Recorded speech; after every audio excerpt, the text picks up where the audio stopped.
Welcome back to Philosophy Friday. I know it's been a while. Today I have to address a very common misconception about philosophy and critical thinking in the culture. Now, we should all know by now that intellectual and academic life has been largely corrupted by bad ideas. Now, if you disagree with that on the surface, I'm not looking to get into the details of that right now. You're part of the problem, and I'm not really sure how you found my YouTube channel in the first place. Anyway, so this is something that we should already know, and I hear a lot of counter academics or counter intellectuals on the interwebs say something to the effect of, well, if only our political leaders, corporate CEOs, people who run the culture and run the economy had more knowledge of philosophy and critical thinking and history of thought, then things would be better. Yes and no. So this is largely a cultural problem and something that we can't do anything about on an individual basis, but also something that is still, nevertheless, our individual responsibility, because this argument misses the point. So at the turn of the 20th century, the entire Western world essentially did away with the trivium education system. This is classical liberal arts system that focused on seeing language as the powerful tool that it truly is, the important tool that it is in communicating lots of things to lots of different people in a very small amount of time. Obviously, with the modern inventions in technology that allow anyone to reach everyone at a moment's notice, that's just more proof of that, right? So the trivium focused on grammar, that's how language works. Rhetoric, that's how we should use language. And reasoning or logic, that's how we should aim our usage of language. Now, this system had a backbone of classical Greek philosophy underlying it, logos as the primary value driving it. And the system was aimed to produce good leaders. In fact, it produced the American Constitution, which in its essence is an enlightened philosophical document.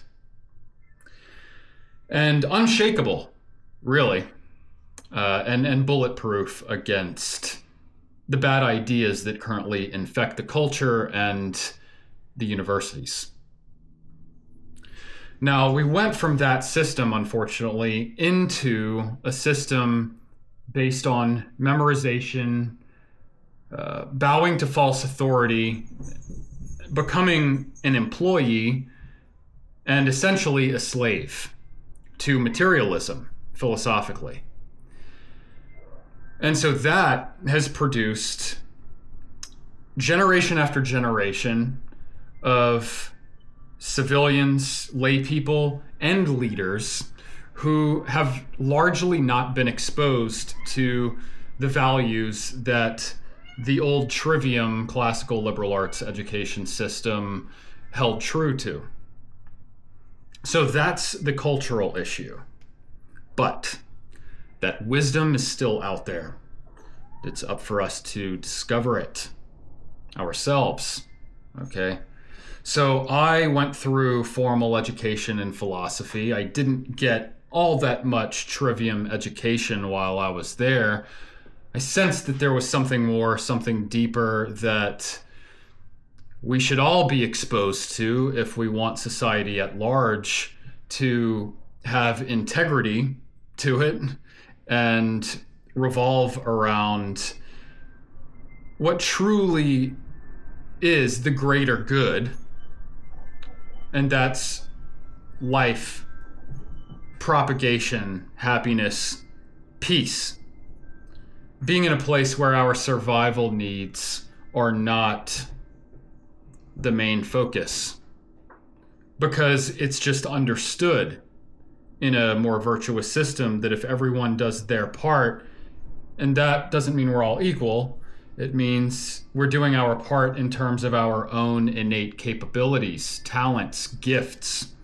If we are giving freely of ourselves in the way that our soul is destined to, and everyone does that, then there will be plenty enough resources to go around. Everyone will get their due, and it'll all be peachy.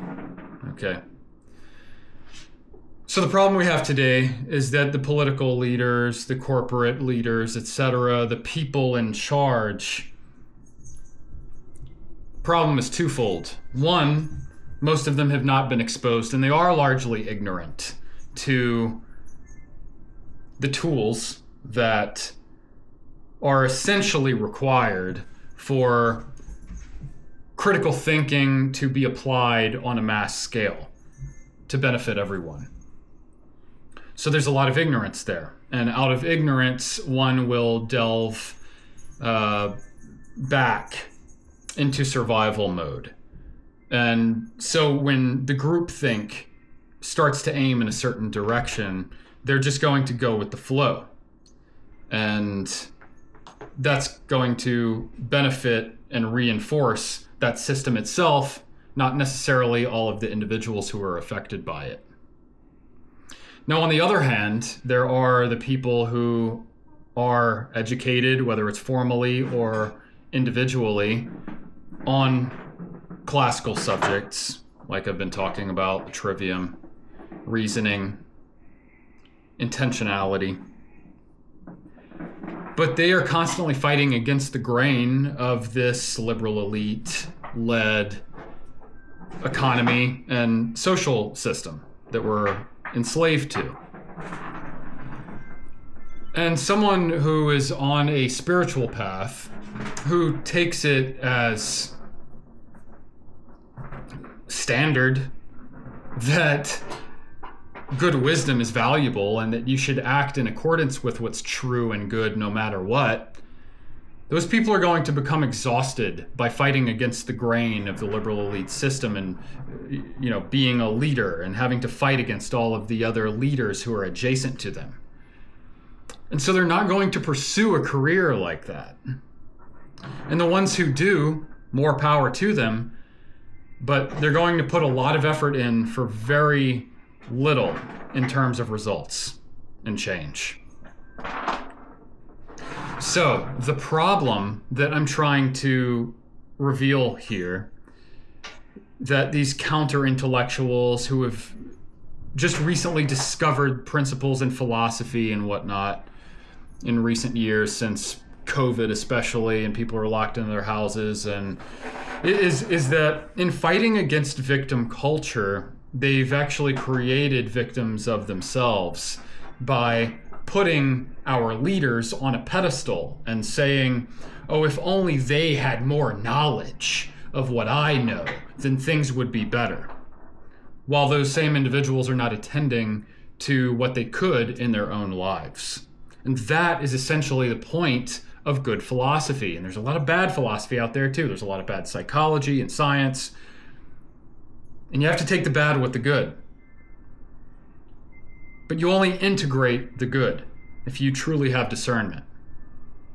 And when you do that, you realize that you are on your own path, and you can really only affect things positively on a local level, on a tangible level. It's not that you're a slave to materialism, unless you choose to be, but it's that you can affect your physical space in a non-linear, intangible, and spiritually oriented way. That's the point of good philosophy. It's essentially to have an infectious positive impact on the circle that you actually have influence over, whilst preparing yourself for a peaceful death. So it's not about the knowledge itself for you or for our leaders. It's for how you integrate that knowledge, what you filter out, which should be most of it. It's about cultivating your intuition, being able to just know if something's right or wrong. Attuning with the processes of nature and of higher divine truth. And aligning yourself with that all the time, no matter what. Especially in the cases where there's no material benefit in the short term in doing so. That's an indicator that you're really on the right path, is when there's no linear path to gaining anything in return. You're just doing good for good's sake. You're pursuing truth for its own sake, with no attachments and no expectations. So you can't expect that of our leaders who are in leadership roles, basically under false pretenses to begin with, as I feel I've just explained. You can only attend to your own path and accept others, even if they're evil or whatever, for where they are on their path. It may take many more lifetimes for them to begin to orient themselves in a way that is aimed toward truth and goodness without attachment. And that's just fine. That's not your business. Okay? Part of being on a righteous path is knowing that you're fighting against the grain to some extent. Societally speaking, anytime there are other human beings and egos involved who have their own paths or lack thereof, accepting that daily fight, that daily battle. As long as you know that you are in coherence with the flow of nature, the processes of nature itself, of God's principles, of truth.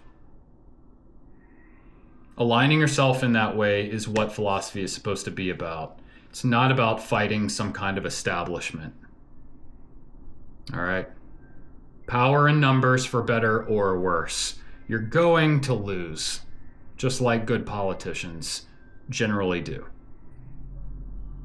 I will say Donald Trump is doing a pretty damn good job on the whole, but he had to live his life before going into politics to have any positive impact. He used to be a Democrat.